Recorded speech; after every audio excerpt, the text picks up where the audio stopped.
Good morning student. एक बार फिर स्वागत है मेरे यूट्यूब चैनल कमलेश कुमार मोन में। विद्यार्थियों, हमने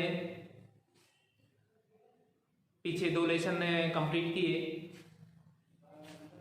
पहला लेसन मांग की अवधारणा और दूसरा लेसन अपन ने कंप्लीट किया है मांग की लोच। विद्यार्थियों ध्यान रखें, प्रत्येक वीडियो के साथ प्रत्येक वीडियो का लिंक है वो आपके साथ डिस्क्रिप्शन बॉक्स के अंदर शेयर किया जा रहा है। अतः आप चैनल को सब्सक्राइब कर लें और डिस्क्रिप्शन बॉक्स से प्रत्येक लेसन के जितने वीडियो हैं उनको देखें और उनके प्रश्नोत्तर हैं उनको हल करें। हल करने में किसी प्रकार की समस्या आती है तो आप मेरे से संपर्क कर लें। संपर्क करके जिन भी क्वेश्चंस के हल आपसे नहीं हो पा रहे हैं, आंसर नहीं लिखे जा रहे हैं, तो उनमें को मुझे बता दें जिससे कि मैं आपको उनका सटीक आंसर है वो बता पाऊं। विद्यार्थी, इसी कड़ी के अंदर हम चलते हैं आगे, जिसमें यूनिट नंबर 3 हम ले रहे हैं और उसका पहला पार्ट अपन बना रहे हैं। लेसन नंबर 5 है जिसका नाम है आपका पूर्ति की अवधारणा, कॉन्सेप्ट ऑफ सप्लाई। विद्यार्थियों, पीछे के दो लेसन हमने कंप्लीट किए, मांग और मांग की लोच। उनका संबंध उपभोक्ता से था, अर्थात वो हम उपभोक्ता के व्यवहार के तहत उन लेसन्स का अध्ययन कर रहे थे। अभी हम उत्पादक के व्यवहार का अध्ययन कर रहे हैं। तो जो पूर्ति की बात हम कर रहे हैं, पूर्ति का जो संबंध की बात कर रहे हैं, तो पूर्ति का संबंध है वो सीधा विक्रेता के साथ है। जो भी किसी वस्तु का उत्पाद तैयार करता है उस व्यक्ति से संबंधित होती है पूर्ति, क्योंकि वो बाजार में उस वस्तु को उपलब्ध करवाता है। क्योंकि हमने मांग में देखा कि मांग के अंदर एक उपभोक्ता था, उसका निर्णय सर्वोपरि था। उसी प्रकार यहां पर बाजार के अंदर जो निर्णय का काम या पूर्ति की मात्रा को प्रभावित करने का काम है वो विक्रेता के द्वारा किया जाएगा। विक्रेता ये निर्धारित करेगा कि वस्तु की मात्रा है वो बाजार में ज्यादा जाएगी या कम जाएगी। उसके लिए बाजार की बहुत सारी सिचुएशन है वो इसको प्रभावित करेंगे। विद्यार्थियों, पूर्ति को समझने से पहले हम बात करें कि पूर्ति होती क्या है, किसे कहते हैं। हमने बात कर ली कि पूर्ति का संबंध है वो उत्पादक से होता है, उत्पादन करने वाले से होता है जो उसको बेचता है। तो हम पूर्ति कहें किसको? तो विद्यार्थियों, एक निश्चित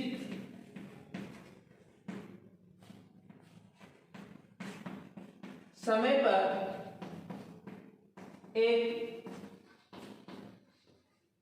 निश्चित कीमत की स्थिति में एक विक्रेता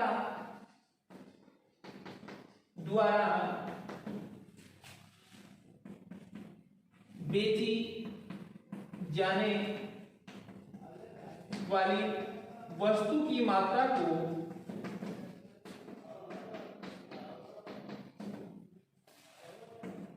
उस वस्तु की पूर्ति कहा जाता है। अब यहां पे विद्यार्थियों ये ध्यान रखें कि यहां पर भी हमने सेम बात की है जैसा मांग की अवधारणा में भी हमने बात की थी। मांग के लिए कहा था कि एक निश्चित समय और एक निश्चित कीमत पर उपभोक्ता द्वारा क्रय की जाने वाली मात्रा को उस वस्तु की मांग कहते हैं। वहां पे क्रेता था, उपभोक्ता। यहां पे बात कोई निश्चित समय और निश्चित कीमत की है, लेकिन यहां पे हम बात किसकी कर रहे हैं? विक्रेता की कर रहे हैं कि विक्रेता उस निश्चित समय और निश्चित कीमत पर जो वस्तु की मात्रा बेचता है हम उसको उसकी पूर्ति कहते हैं। विद्यार्थियों, मान लीजिए कि इसको एग्जांपल स्वरूप यदि आप समझना चाहें तो हम कह सकते हैं कि किसी वस्तु की कीमत यदि बाजार में 10 रुपए निर्धारित हो रही है, 10 रुपए पे उस वस्तु की कीमत वो निर्धारित हुई है, तो ऐसी स्थिति में हो सकता है कि उत्पादक जो है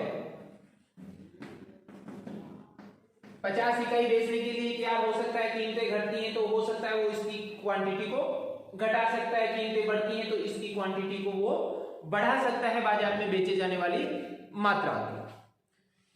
अब जो ये मात्रा है जो बेचे जाने वाली है कि कीमत जो भी होगी उस कीमत पर कितनी क्वांटिटी बाजार में बेची जाएगी, तो इस चीज का निर्धारण है वो बाजार के अंदर पूर्ति को प्रभावित करने वाले कुछ चर हैं, उन चरों पर करेगा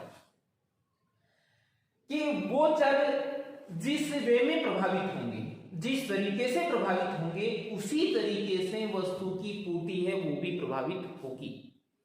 यहां विद्यार्थियों ये एक चीज समझ लेनी है, जिस प्रकार से हमने देखा कि मांग के अंदर मांग और कीमत के बीच में विपरीत संबंध था, अर्थात कीमतें बढ़ रही थी, मांग घट रही थी, कीमतें घट रही थी तो मांग बढ़ रही थी, किंतु पूर्ति की स्थिति के अंदर कीमत और पूर्ति की जो मात्रा है उसके अंदर सीधा संबंध होता है। सीधे संबंध का मतलब है, पूर्ति के नियम में भी हम देखेंगे इस चीज को कि कीमतें यदि बढ़ती हैं, अन्य बातें समान रहेंगी। यहां पर भी मान्यता वही काम में लेंगे हम कि कीमतें बढ़ेंगी तो पूर्ति की मात्रा है वो भी बढ़ जाएगी, और कीमतें यदि घटेंगी तो पूर्ति की मात्रा है वो भी घट जाएगी। अब ऐसा होगा क्यों, किस कारण से ऐसा एक उत्पादक है वो करता है, इन सभी चीजों का स्टेप टू स्टेप हम अध्ययन करेंगे। इसी अध्याय के अंदर उत्तरोत्तर जितने पार्ट हम बनाते हैं उन पार्टों के साथ आप बने रहें तो आप जानेंगे कि एक उपभोक्ता है उसका व्यवहार कैसा था, एक उत्पादक है वो एक अपना व्यवहार है वो कैसा रखता है, बाजार की कैसी परिस्थितियां उसको प्रभावित कर सकती हैं और किन परिस्थितियों के अंदर वो विशेष एक्टिविटी अपना सकता है। तो इस अध्याय को हम शुरू करते हैं। पूर्ति की हमने बात की, अब बात करते हैं कि पूर्ति को प्रभावित करने वाले तत्व कौन से।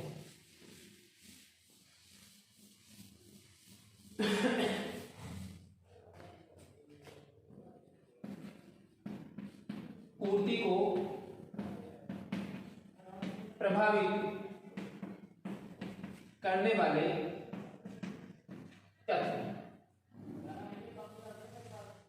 जिनसे कि पूर्ति की मात्रा प्रभावित हो जाएगी, वो बढ़ेगी या घटेगी, उस स्थिति का जो निर्धारण है वो उसको प्रभावित करने वाले जो भी चर होंगे उन सब की हम यहाँ पे स्टेप टू स्टेप बात करेंगे, जिसमें से सबसे पहला हम ले रहे हैं वस्तु की बाजार कीमत।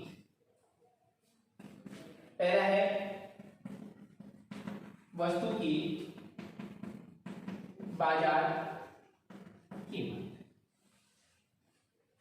विद्यार्थियों जैसा मैंने पूर्व में बता भी दिया है कि एक उत्पादक है वो सीधा सा जो ध्यान रखेगा वो वस्तु की कीमत पर रखेगा, और यदि किसी वस्तु की कीमत बढ़ जाती है, कीमत है वो बढ़ जाएगी, तो ऐसी स्थिति में विद्यार्थियों की जो उत्पादक होता है, जो विक्रेता होता है, उस विक्रेता के लाभ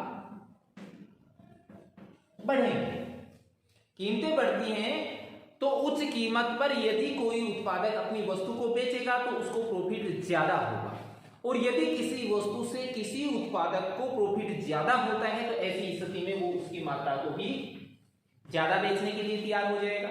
किंतु इसका विपरीत यदि होगा कि प्राइस यदि घट गई तो विद्यार्थियों प्राइस घटने से एक उत्पादक है उस उत्पादक को लाभ की जगह हानि होने लगती है, या यूं कहें कि लाभ की मात्रा है वो उसके लिए क्या होने लगेगी, कम होने लगेगी। तो कम लाभ कमाने की स्थिति में वो उस वस्तु की मात्रा को भी क्या करेगा, बाजार में कम बेचने के लिए तैयार होता है। नंबर एक सिचुएशन की हमने बात की।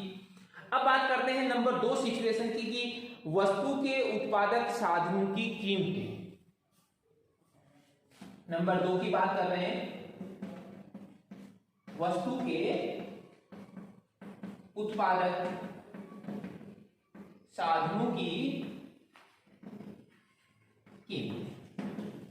विद्यार्थी यहां पे ये समझना है कि उत्पादक साधन अर्थात उस वस्तु, किसी भी वस्तु की हम बात कर रहे हैं, जैसे कपड़ा निर्माण हो रहा है तो वस्तु तो कपड़ा बन रही है। अब कपड़ा बनाने के लिए उत्पादक साधन क्या क्या हो सकते हैं, जैसे पूंजी हो सकती है, भवन हो सकता है, विद्युत हो सकती है, रॉ मटेरियल के अंदर अपन धागा ले सकते हैं, श्रम हो सकता है।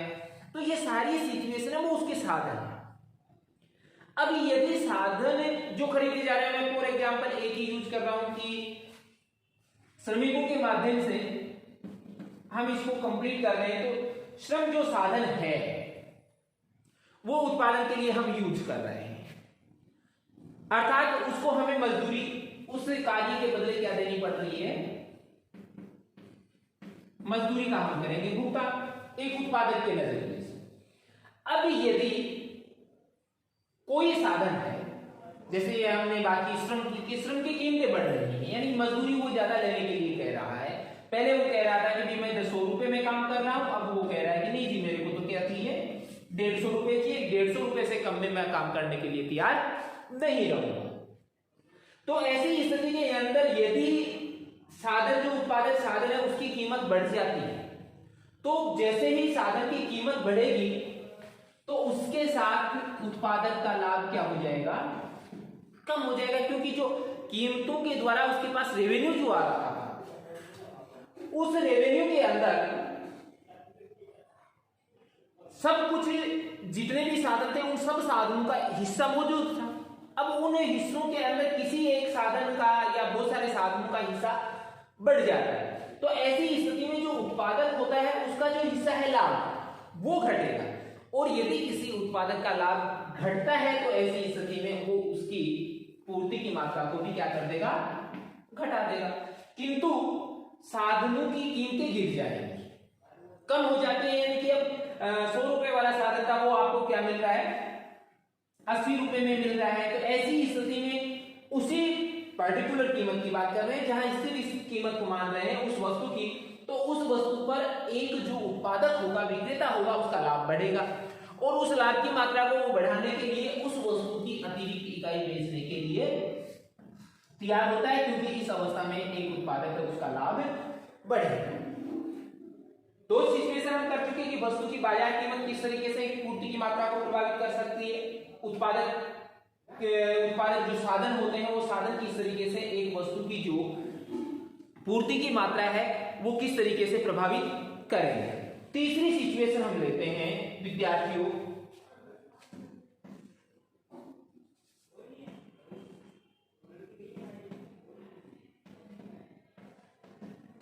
संबंधित वस्तुओं की कीमत। ये विद्यार्थियों चर्चा हम पीछे भी कर चुके हैं, मांग के अंदर में हमने संबंधित वस्तुओं की चर्चा की थी और देखा था कि संबंधित वस्तुएं दो प्रकार की होती हैं, एक होती है पूरक वस्तु और दूसरी होती है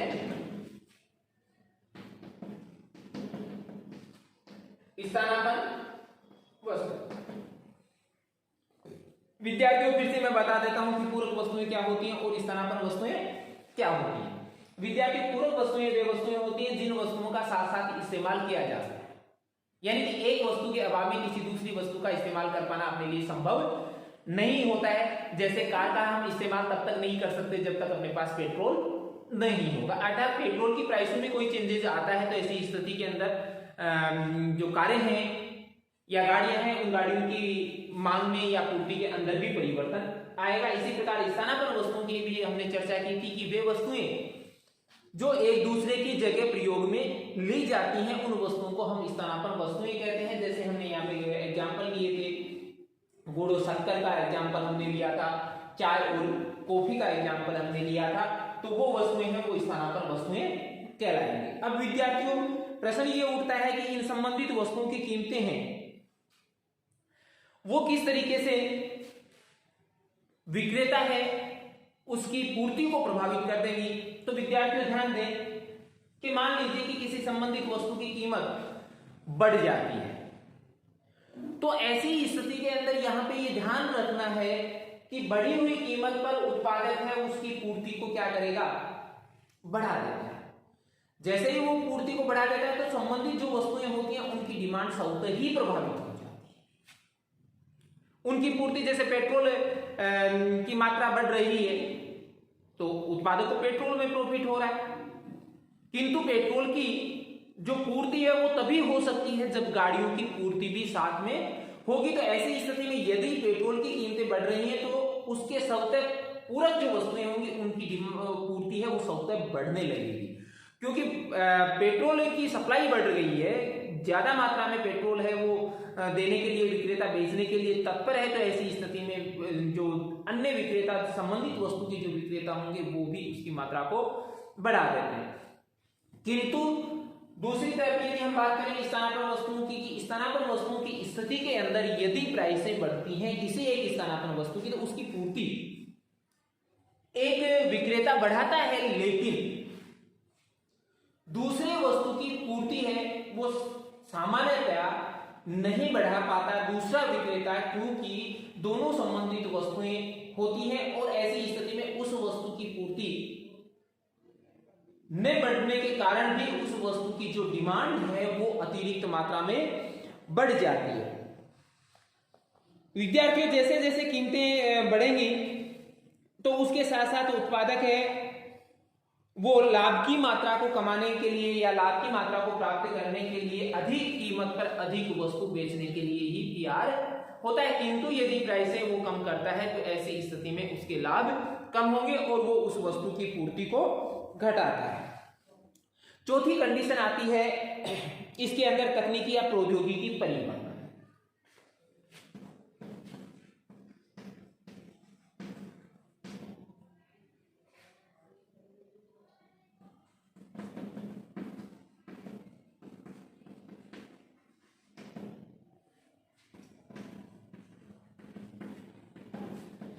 विद्यार्थियों, तकनीकी और प्रौद्योगिकी जो परिवर्तन है उसका अर्थ हम लगा सकते हैं कि बाजार के अंदर कोई भी वस्तु जो बनाई जाती है उसको निरंतरता की अवस्था में बनाया जाता है, और हम जानते हैं कि जैसे जैसे समय व्यतीत होता है, जैसे जैसे समय बढ़ता है, वैसे वैसे तकनीकी में सुधार होता है।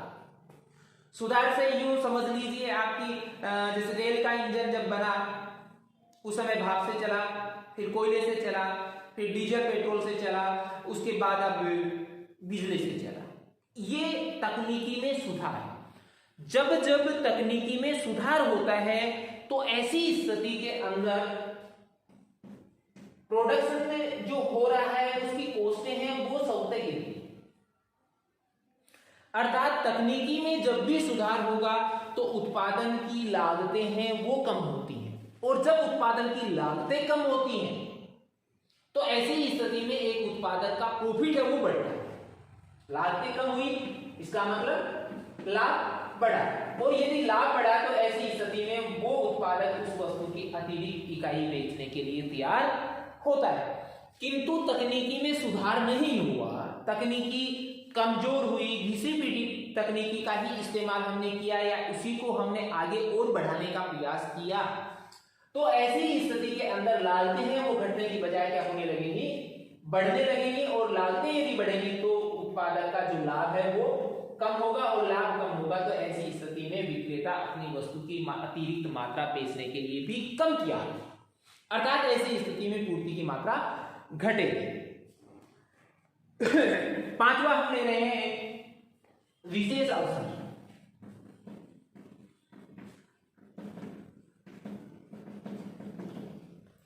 विद्यार्थियों, विशेष अवसर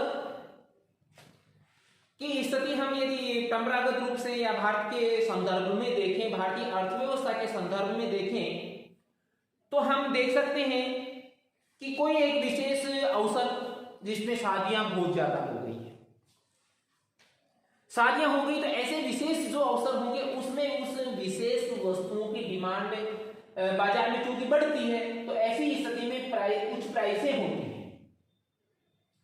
और जैसे ज्यादा डिमांड हो गई, प्रेशर ज्यादा पड़ता है वस्तु की कीमतें, तो ऐसी स्थिति के अंदर प्राइसें अधिक होती हैं, और जब प्राइसें अधिक होती हैं तो उस अवस्था में एक उत्पादक है उन विशेष अवसरों में ज्यादा क्वांटिटी बेचने के लिए तैयार होता है, क्योंकि यहाँ पे उसको लाभ ज्यादा मिलता है, या यूं कह लीजिए कि वस्तु की अतिरिक्त इकाइयां यहाँ आसानी से बेची जा सकती हैं। किंतु जब विशेष अवसर की अवस्था नहीं होती, जब ऐसी वस्तुओं की डिमांड नहीं होती है, तो उस अंदर पूर्ति है वो स्वतः प्रभावित हो जाती है। जैसे सर्दी के दिनों के अंदर गर्म कपड़ों की जो सप्लाई है वो ऑटोमेटिकली बढ़ जाती है, क्योंकि उस समय लोगों के द्वारा, बाजार के द्वारा मांग की जा रही है, अर्थात उस समय अतिरिक्त प्राइसें मिलती हैं, तो उस समय पूर्ति हो जाती है। लेकिन गर्मी के दिनों में गर्म कपड़ों की है बाजार के अंदर पूर्ति बिल्कुल नगण्य के बराबर हो जाती है, क्योंकि उस समय कोई भी व्यक्ति उसके लिए अतिरिक्त प्राइस न तो देने के लिए तैयार होता है, जब देने के लिए तैयार नहीं होता तो ऐसी स्थिति के अंदर उत्पादक है उस वस्तु विशेष की पूर्ति को भी घटा देता है।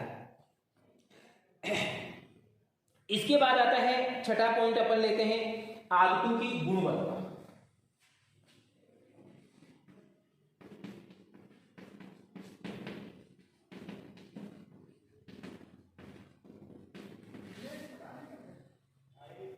छात्रों ये ध्यान दें कि आगत क्या है। आगत अर्थात इनपुट है। इनपुट में जैसे मान लीजिए मैंने एक एग्जांपल लिया था आपके लिए कि कपड़े हैं और कपड़े के लिए आगत के रूप में कच्चा माल हमने यूज किया, कच्चे माल में धागा हमने यूज किया। यदि धागा उच्च क्वालिटी का या गुणवत्ता युक्त अपने को उसी प्राइस पे मिलता है तो ऐसी स्थिति में उसकी क्वालिटी वो अच्छी होती है, सुदृढ़ क्वालिटी होती है। सुदृढ़ क्वालिटी की स्थिति के अंदर उस की बाजार में डिमांड स्वतः बढ़ती है। चूंकि डिमांड बढ़ती है तो ऐसी स्थिति में उसकी अतिरिक्त प्राइसें हैं वो विक्रेता द्वारा निर्धारित होंगी। अतिरिक्त प्राइसें निर्धारित होंगी तो लाभ बढ़ेंगे, और लाभ बढ़ेंगे तो ऐसी स्थिति में उसकी अतिरिक्त इकाई बेचने के लिए एक विक्रेता है वो तैयार हो जाएगा।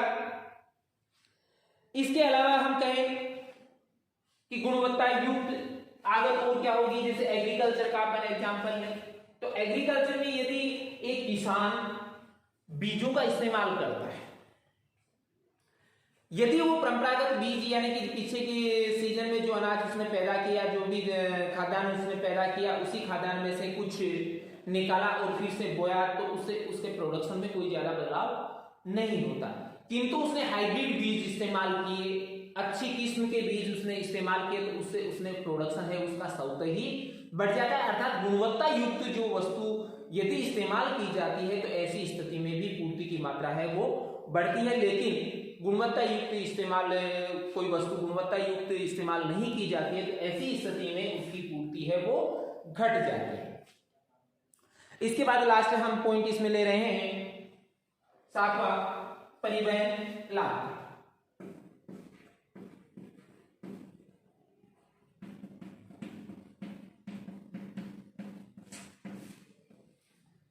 विद्यार्थियों किसी वस्तु को जहां से वो बनती है वहां से उसको बाजार तक पहुंचाने के लिए सबसे महत्वपूर्ण भूमिका निभाई जाती है परिवहन के द्वारा। यदि किसी बाजार के अंदर परिवहन की सुदृढ़ व्यवस्था उपलब्ध होती है तो वहां वस्तुएं उतनी ही अधिक मात्रा में पहुंचाना संभव हो पाता है।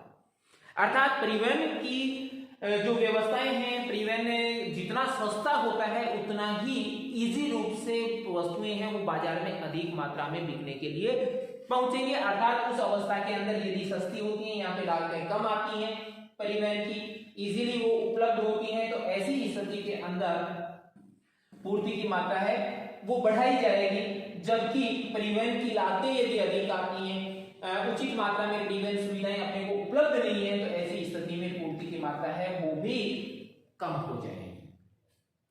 विद्यार्थियों फिर से मैं मोटे रूप से आपसे को बताऊं कि वस्तु की बाजार कीमत है, कीमतें बढ़ती हैं, लाभ भी बढ़ता है और बढ़ने के साथ उसकी पूर्ति उत्पादक द्वारा बढ़ाई जाती है। जबकि कीमतें घटती हैं तो ऐसी स्थिति में लाभ घटते हैं, लाभ घटने के कारण पूर्ति की मात्रा घटती है।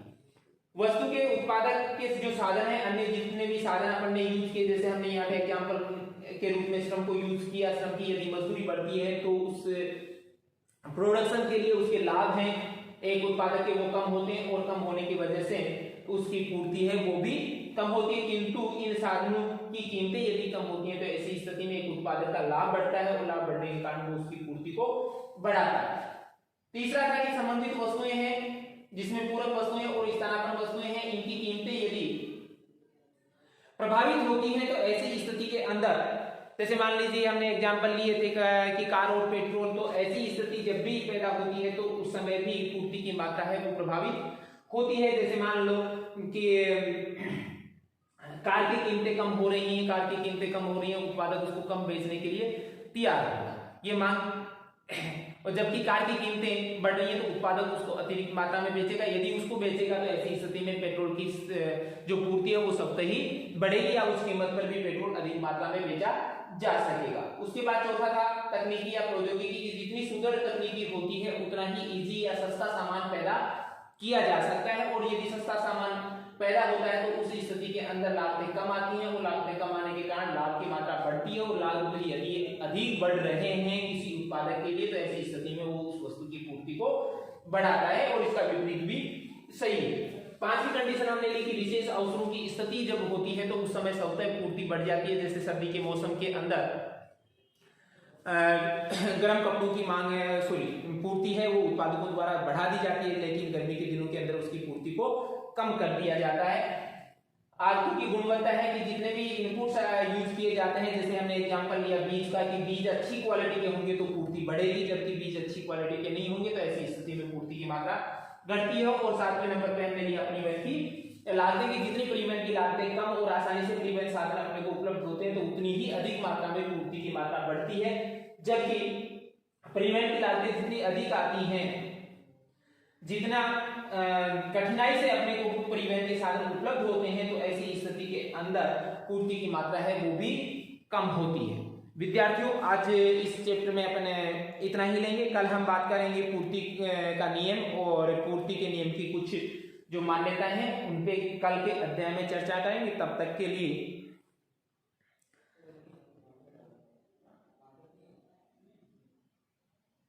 इस लेसन को हम समाप्त करते हैं। जाते जाते फिर कहूंगा कोविड का ध्यान रखें, सोशल डिस्टेंसिंग बनाए रखें, मास्क रोजाना लगाएं और अपने हाथों को सैनिटाइज करते रहें। जय हिंद, जय भारत।